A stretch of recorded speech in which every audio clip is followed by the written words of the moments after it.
आज हम लोग पढ़ेंगे कैपेसिटर।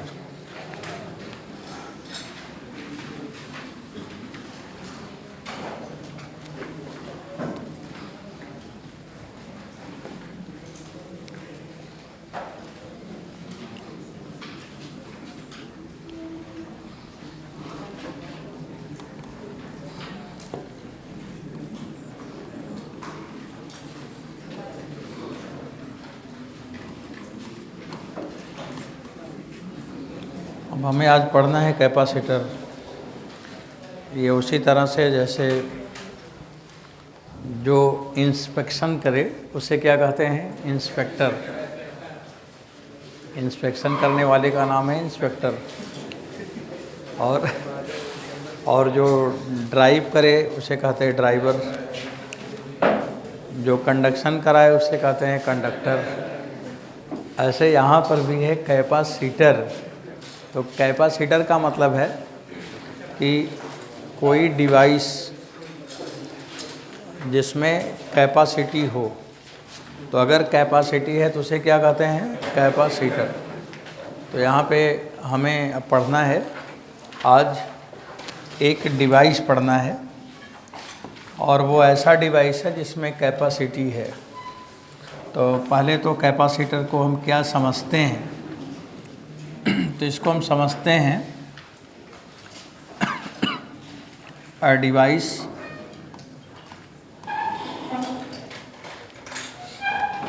which have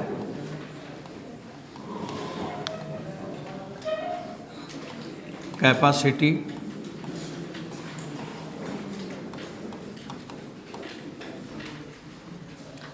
लिखा है कि device which have capacity to store. अगर कैपेसिटर है तो उसमें कैपेसिटी है। तो कैपेसिटी है तो कैपेसिटी का मतलब कुछ स्टोर करेगा। अब ये क्या स्टोर करेगा? Which have capacity to store. अब स्टोर में एक तो चार्ज है और दूसरा एनर्जी। तो कैपेसिटर एक ऐसा डिवाइस है जो चार्ज और एनर्जी दोनों स्टोर करेगा। तो ये तो नाम हो गया इसका, डिवाइस का नाम हो गया, और वो क्या करेगा वो बात हो गई। अब इसमें जहाँ भी एनर्जी स्टोर होगा, एनर्जी तभी स्टोर होगा जब फील्ड होगा। बिना फील्ड का एनर्जी नहीं आ सकता। बिना इन्वायरमेंट का पढ़ाई नहीं हो सकता। आपके मन में होगा कि हमें ये काम करना है, तो जब आप तब उसे करेंगे तो आप उसमें अच्छा कर पाएंगे। आपको लगे कि हमें आज इसे अच्छे से प्रिपेयर करना है और तब पढ़िए, तो एक एक चीज़ें आपको याद हो जाएगा, उसका रिवीजन भी नहीं करना पड़ेगा और आपको हमेशा आता रहेगा। और बिना डायरेक्शन के, बिना फील्ड का, बिना एनवायरनमेंट का किताब लेकर ऐसे पलटते रहो, दिन बीत जाएगा, एक अक्षर नहीं समझ आएगा। इसीलिए यहाँ पे हम जब ये करते हैं कि एनर्जी स्टोर करना है, तो एनर्जी तभी आएगा जब फील्ड होगा। और फील्ड इस्टेब्लिश करने के लिए हमें दो प्लेट चाहिए, दो प्लेट, और उसके बीच में क्या होगा? फील्ड आ जाएगा। और जब फील्ड आ जाएगा तो वहाँ पे फील्ड अगर आ गया तो एनर्जी तो आना ही आना है। अगर इन्वायरमेंट बना दिया जाए, माहौल बना दिया जाए, कहाँ? बाहर नहीं, मन के अंदर। बाहर माहौल से मतलब नहीं है। अंदर जल रहे हो और बाहर एसी चल रही है और अंदर से जल रहे हो तो एसी नहीं काम करेगी। अंदर जब इन्वायरमेंट होगा तब अच्छा होगा। बाहर के इन्वायरमेंट से मतलब नहीं होता, अंदर होना चाहिए, आपके मन में होना चाहिए कि आज का दिन हम खराब नहीं होने देंगे, आज हमें इतना चीज़ कंप्लीट करना ही है, ये होना चाहिए, तब आप अच्छा करते जाएंगे। अब बाहर कोचिंग का माहौल है और अंदर आप जल रहे हैं, अंदर आप डिस्टर्ब हैं, कोई फ़र्क नहीं पड़ेगा, कुछ नहीं, समय बीतता रहेगा, ऐसे सब बीत जाएगा। तो बच्चों, जब यहाँ पे हमने ये लिखा कि इसमें एनर्जी स्टोर होगा, तो उसके लिए क्या होना चाहिए, फील्ड होना चाहिए। अब फील्ड लाना है, तो फील्ड लाने के लिए यहाँ पे मैंने लिखा रिक्वायरमेंट, क्या चाहिए। तो रिक्वायरमेंट में आप लोगों ने पढ़ा है, किताब में लिखा है, क्या चाहिए, 2 प्लेट चाहिए और दोनों पे कैसा चार्ज होना चाहिए, अपोजिट और इक्वल। तो किताब में लिखा है 2 plate having equal and opposite charge, वही हम भी लिखेंगे। पर वो किताब में जब लिखा गया था तो आज़ादी के पहले किताब लिखी गई थी, उसमें एक चीज़ ठीक नहीं लिखा है। अपोजिट तो ठीक है, इक्वल होना ज़रूरी नहीं है। अपोजिट चार्ज हो, इक्वल हो तो ठीक है, और अगर इक्वल ना हो तो और ठीक है।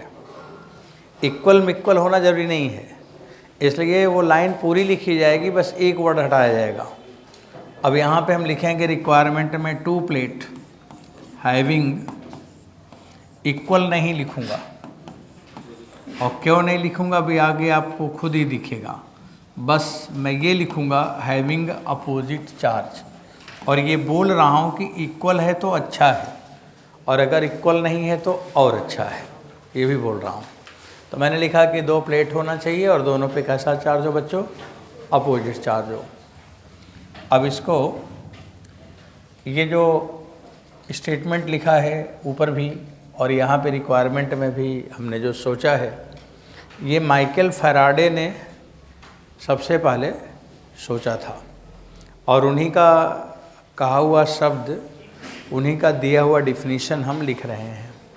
तो माइकल फैराडे ने एक एक्सपेरिमेंट किया, इसी के लिए उन्होंने सोचा, तो लिखा है कि 2 प्लेट होना चाहिए और दोनों पे अपोजिट चार्ज होना चाहिए। तो बच्चों ये 2 प्लेट हम लेते हैं, एक ये वाला प्लेट हो गया यहाँ पे, और एक यहाँ पे ये प्लेट हो गया। अब ये 2 प्लेट हो गए,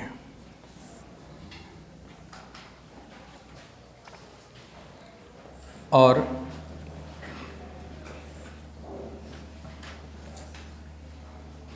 इसके बाद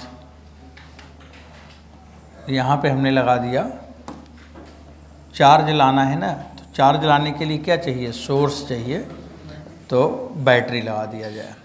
ये बैटरी लगा दिया, ये बैटरी है।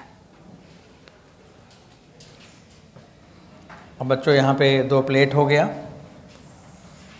और उसको हमने ये कनेक्ट कर दिया है बैटरी से, ये बैटरी है।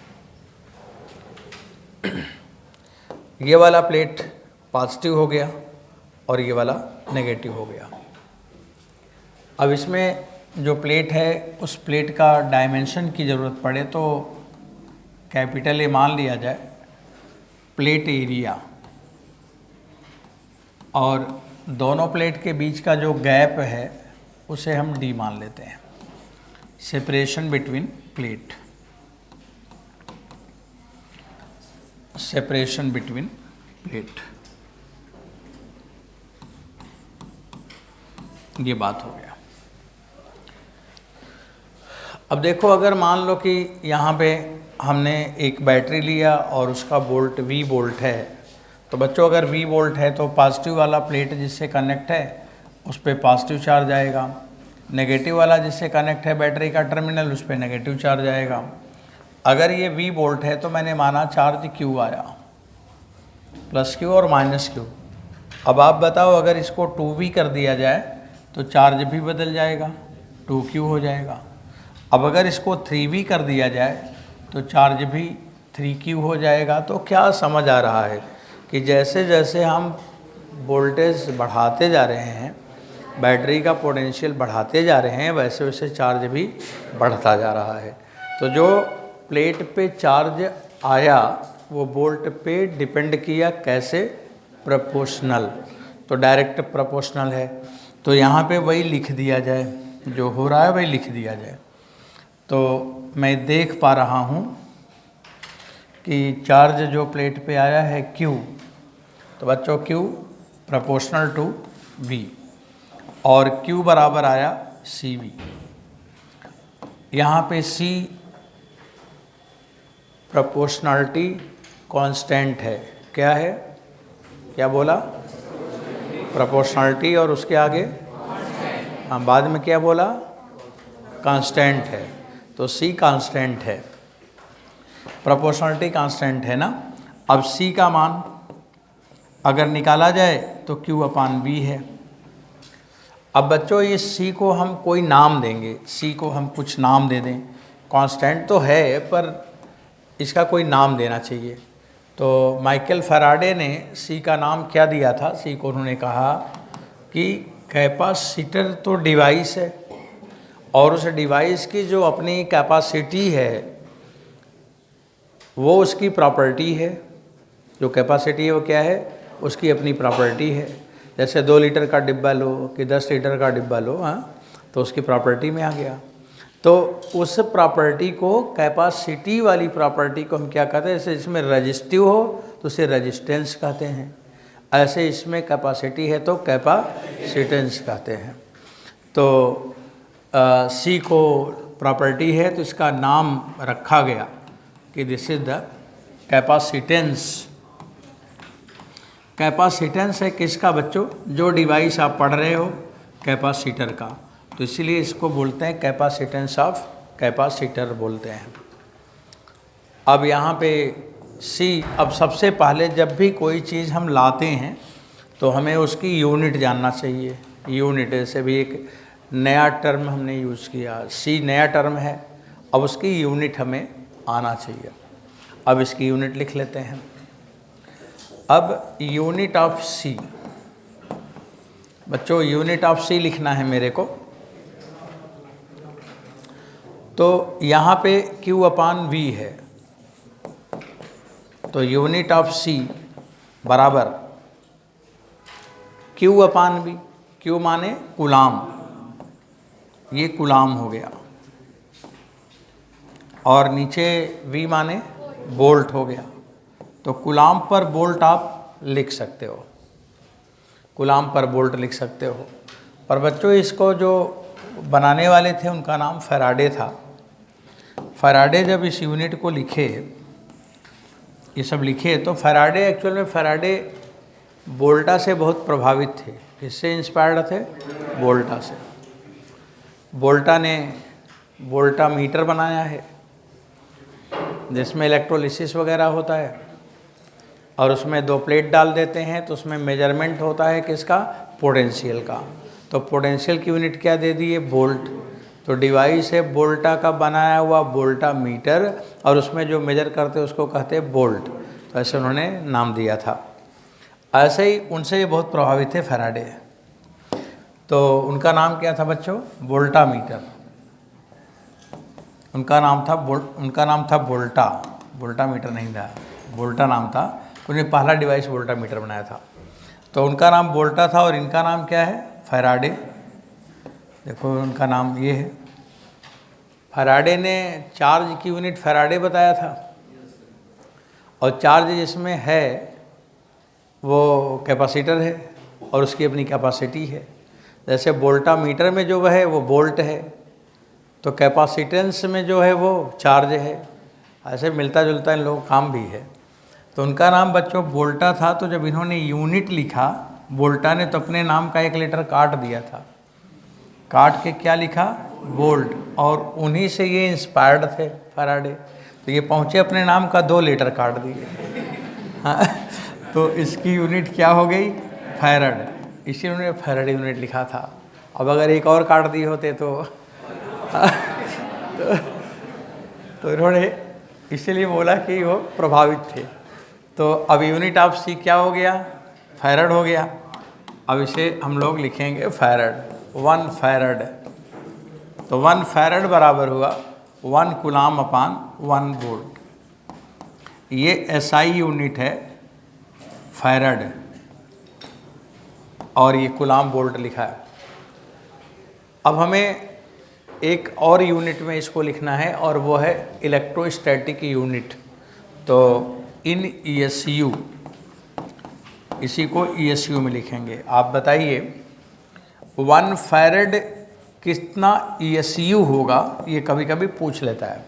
तो बच्चों 1 कूलाम में 3 × 10⁹ ESU पढ़े थे आप लोग चार्ज में। अब ये बोल्ट है ना, इसको बनाते हैं यहाँ पे। अब देखो यहाँ पे हम लिखेंगे V बराबर W/Q। तो 1 वोल्ट बराबर हुआ 1 जूल अपान 1 कूलाम, और 1 जूल बराबर होता है 10⁷ अर्ग। 1 जूल माने 10⁷ अर्ग, और 1 कूलाम माने 3 × 10⁹ ESU। तो ये भी ESU में एक सिस्टम है, जैसे हम लोग कहते हैं MKS सिस्टम, SI सिस्टम। तो जो यूनिट हमें नहीं पता रहता तो उसको हम लोग SI लिख देते हैं ब्रैकेट में, तो लोग समझ जाते हैं कि SI यूनिट में कुछ होगा। ऐसे यहाँ पर भी, अब ये भी CGS है, ये भी CGS है, तो इसको हम लिखेंगे 1/300 और क्या लिखेंगे ESU। तो बच्चों 1 वोल्ट बराबर हुआ 1/300 ESU। तो 1 electrostatic unit in for potential equal to हो गया 300 वोल्ट। नीट के एग्ज़ाम में कई बार ये पूछा गया है कि पोटेंशियल ESU में कितना होता है। तो 1 ESU कितना होता है 300 वोल्ट। बस तो पोटेंशियल में वोल्ट बड़ा है कि ESU बड़ा है, तो ESU बड़ा है, और चार्ज में कूलाम बड़ा है कि ESU बड़ा है, कूलाम बड़ा है। ये सब ध्यान रखना होगा, मेडिकल के बच्चों से ज़्यादा यही सब पूछा जाता है। अब बच्चों ये हो गया, इधर बोल्ट की हम बात कर रहे थे ना, तो अब बोल्ट की वैल्यू ज़रा बताना। अभी आपको पता चला, क्या लिखोगे 1/300 ESU। अब ESU ऊपर लिखा है तो ज़रूरत नहीं ESU लिखने का, नहीं तो आप कोई खुश हो जाओगे ज़्यादा, तो ESU को ESU से काट दोगे, है कि नहीं। और ये सिस्टम है। अब इसके बाद फिर क्या लिखोगे, 1 फैरेड बराबर 9 × 10⁻11 ESU। तो कहने का मतलब फैरेड कैसा यूनिट है, छोटा कि बड़ा? बड़ा नहीं, बहुत बड़ा। फैराडे कोई काम छोटा मोटा नहीं करते थे, जो भी करे बहुत बड़ा काम करे। तो फैराडे जो चार्ज की यूनिट है, फैराडे आपने देखा 96500 कूलाम था, उसमें भी मैंने लिखा था बिगेस्ट यूनिट ऑफ चार्ज। और आज यहाँ पर भी क्या है, बड़ी यूनिट है कैपेसिटर की, कैपेसिटेंस की, और वो फैरेड है। आप लोग जब सवाल लगाते हैं तो उसमें micro farad, nano farad, pico farad use करते हैं, कहीं 1 फैरेड हम लोग यूज़ नहीं करते, बहुत बड़ी यूनिट है। तो चलिए फैरेड यूनिट आप समझेंगे और इसका कन्वर्जन हो गया। बच्चों अब दूसरी बात आती है, यहाँ से आगे चलते हैं। यूनिट हो गया मतलब बेसिक हो गया, बेसिक का मतलब इसका यूनिट है। अब अच्छा ये बताओ, अगर चार्ज को डबल कर दिया जाए, चार्ज को डबल कर दिया जाए तो C क्या हो जाएगा, आधा हो जाएगा कि डबल हो जाएगा? और अगर बोल्ट को आधा कर दिया जाए तो क्या हो जाएगा, डबल हो जाएगा। अच्छा C क्या है, C का नाम पढ़ो, क्या है? हाँ कैपेसिटेंस तो है, वो कहाँ किस जगह आया है, क्या बन के आया है? कांस्टेंट बन के आया है। और अगर जो कांस्टेंट है और वो किसी के साथ बदल रहा है तो फिर वो वेरिएबल हो जाएगा कि कांस्टेंट हो जाएगा? अगर Q और V के साथ C को हम कांस्टेंट कहें तो इसका मतलब वो कांस्टेंट है, तो कांस्टेंट माने ना बदलने वाला। तो इसका मतलब ये हुआ कि चार्ज बदले, बोल्ट बदले, लेकिन C ना बदले। और अगर C भी बदले तो उसे कांस्टेंट क्यों कहें? तो नाम तो आप बोल रहे हैं कि प्रोपोर्शनलिटी कांस्टेंट है, और आप ये भी बता रहे हैं चार्ज बढ़ा दें C बढ़ जाएगा, वोल्टेज घटा दें C बढ़ जाएगा। इसका मतलब Q और V पे अगर वो बदल ही रहा है तो फिर वो कांस्टेंट क्यों है? कांस्टेंट का मतलब जो ना बदले। तो जो आपने थ्योरी बनाई उसमें C को कांस्टेंट लिखा, इसका मतलब ये हुआ कि C चार्ज और वोल्ट पे डिपेंड नहीं करेगा। लेकिन आपको दिख रहा है कि वो तो कर रहा है डिपेंड। क्योंकि चार्ज कैसे बढ़ेगा, जब वोल्ट बढ़ाओगे तब बढ़ेगा। जब 2V करोगे तो चार्ज 2Q होगा, लेकिन चार्ज और वोल्ट का रेशियो कभी नहीं बदलेगा। हम केवल जब हम बोलेंगे चार्ज डबल कर दिया जाए तो सोचोगे ना कि चार्ज डबल कर दिया, बिना वोल्ट बदले कैसे बदल दिया, तो चार्ज डबल कहाँ से कर दिए, तब हम बोलेंगे वोल्ट भी डबल करना पड़ा, तो फिर रेशियो बराबर हो गया कि नहीं। इसका मतलब C कांस्टेंट है और वो चार्ज और वोल्टेज पे डिपेंड नहीं करेगा। तो यहाँ पे हम पहली लाइन लिखेंगे कि कैपेसिटेंस जो C है बच्चों, C do not depend on charge end voltage. Charge और वोल्टेज का ये फंक्शन नहीं है। Not depends on charge end voltage, ये दोनों पे डिपेंड नहीं करेगा। इसका मतलब C is not a function of charge end voltage, ये लिखा गया। मैथमेटिकली हम लिखेंगे C is not a function of charge end voltage. फिर एक सवाल फिर आता है कि क्या C किसी पे डिपेंड नहीं करता। भाई चार्ज और वोल्टेज पे तो डिपेंड नहीं करता, लेकिन C किसी पे क्या और किसी चीज़ पे डिपेंड करता है, और अगर किसी चीज़ पे डिपेंड करता है तो वो क्या है।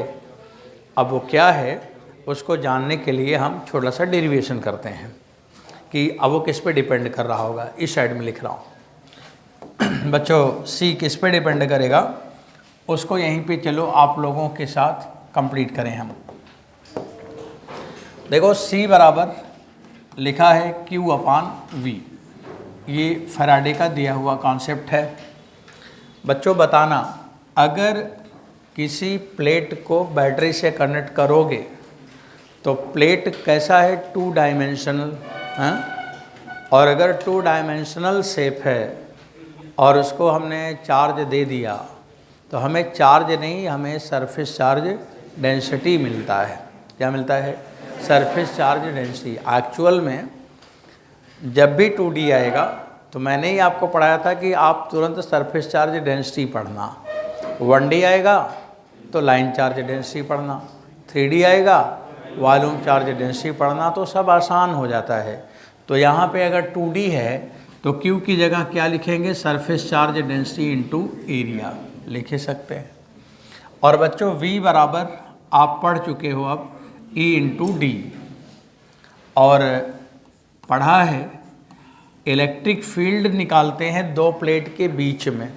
तो 2 प्लेट के बीच में जब इलेक्ट्रिक फील्ड निकालते हैं तो σ/2 एप्सिलॉन नॉट पॉजिटिव से आएगा और σ/2 एप्सिलॉन नॉट नेगेटिव से भी आएगा, और अंदर दोनों एक ही डायरेक्शन में होगा, प्लस से निकलेगा माइनस की ओर जाएगा, तो दोनों सम हो जाएगा। तो कितना हो जाएगा, σ/ε नॉट। तो E का मान हुआ σ/ε नॉट इंटू डी, सिग्मा से सिग्मा कट जाएगा तो epsilon not A/D।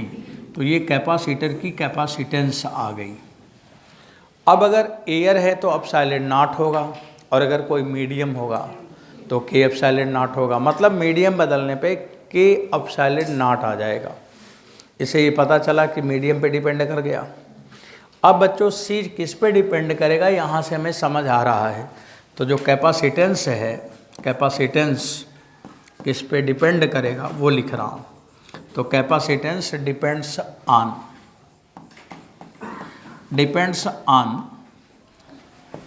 Shape. Capacitor की कैपेसिटी किस पे डिपेंड करेगा, शेप पर। शेप माने सिलेंड्रिकल है कि स्फेरिकल है कि क्यूबिकल है, कौन सा शेप है उस पे डिपेंड करेगा। और उसके बाद अगर उसका शेप सिलेंड्रिकल है तो सिलेंडर का डायमेंशन क्या है, अगर वो पैरेलल प्लेट है तो प्लेट का डायमेंशन क्या है। तो इसलिए ये दूसरा नंबर क्या हुआ, साइज। और उसमें एयर है, उसमें कोई मीडियम है, इसलिए तीसरा नंबर क्या हुआ, मीडियम। तो बच्चों अगर कोई पूछे कि कैपेसिटेंस किस पे डिपेंड करेगा तो उसका आंसर 3 है, शेप, साइज और मीडियम। अब दुनिया में 3 चीज़ें हैं। कितनी चीज़ें, 3 चीज़ें, और वो तीनों 3 बात पे डिपेंड करती हैं। वो 3 चीज़ें कौन कौन है? कैपेसिटर, रजिस्टर, इंडक्टर, ये 3 चीज़ है। और तीनों 3 बात पे डिपेंड करती हैं, वो तीनों शेप, साइज और मीडियम। और यही आपको तीनों केवल है पढ़ना भी। अभी कैपेसिटर शुरू हुआ, फिर रजिस्टर पढ़ोगे, और जब इंडक्टर पढ़ लोगे तो ख़त्म ही हो जाएगा, तब ऑप्टिक्स आ जाएगा। बस यही 3 पार्ट आपको पढ़ाने का सिलेबस है। तो अभी हमने कैपेसिटर शुरू कर दिया है, तो 3 बातों पे डिपेंड करेगा, शेप, साइज और मीडियम। अब आगे बढ़ते हैं। अभी हमने ये देखा बच्चों, सी किस पे डिपेंड करेगा, किस पे डिपेंड नहीं करेगा। तो नहीं करेगा तो चार्ज और वोल्टेज हुआ, और डिपेंड करेगा शेप, साइज और मीडियम हो गया। सब तैयार? आगे चलें।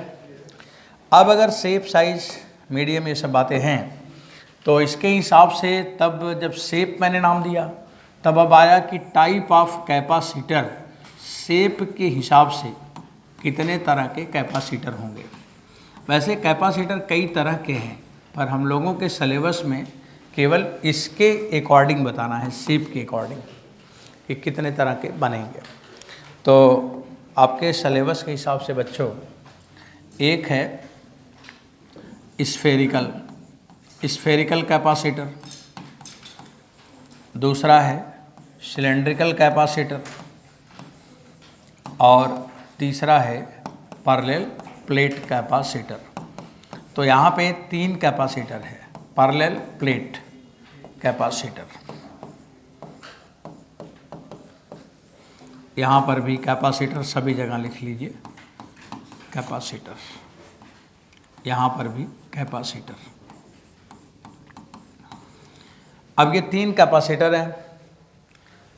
अब ये ऊपर के दोनों कैपेसिटर क्या हैं? महंगे हैं, थोड़े पैसा ज़्यादा लगता है उसको ख़रीदने में, और जल्दी से ख़राब भी हो जाता है। तो महंगा भी है और जल्दी से डैमेज भी हो जाता है। ये वाला सबसे सस्ता और सबसे अच्छा। इसीलिए आप अपने चैप्टर में जब देखोगे तो सारा एप्लीकेशन पैरेलल प्लेट का है, सब सवाल पैरेलल प्लेट पे ही बनाए जाते हैं। अब उसको भी बनाया जाता है, वो भी है। तो 2 तरह की बात है। हमारे देश का कॉन्सेप्ट क्या है? सबसे सस्ता और सबसे अच्छा। जो आपके कोचिंग का कॉन्सेप्ट है कि सबसे सस्ता और सबसे अच्छा कोचिंग, जहाँ केवल पढ़ाई होती है, केवल पढ़ाई की बातें होती हैं।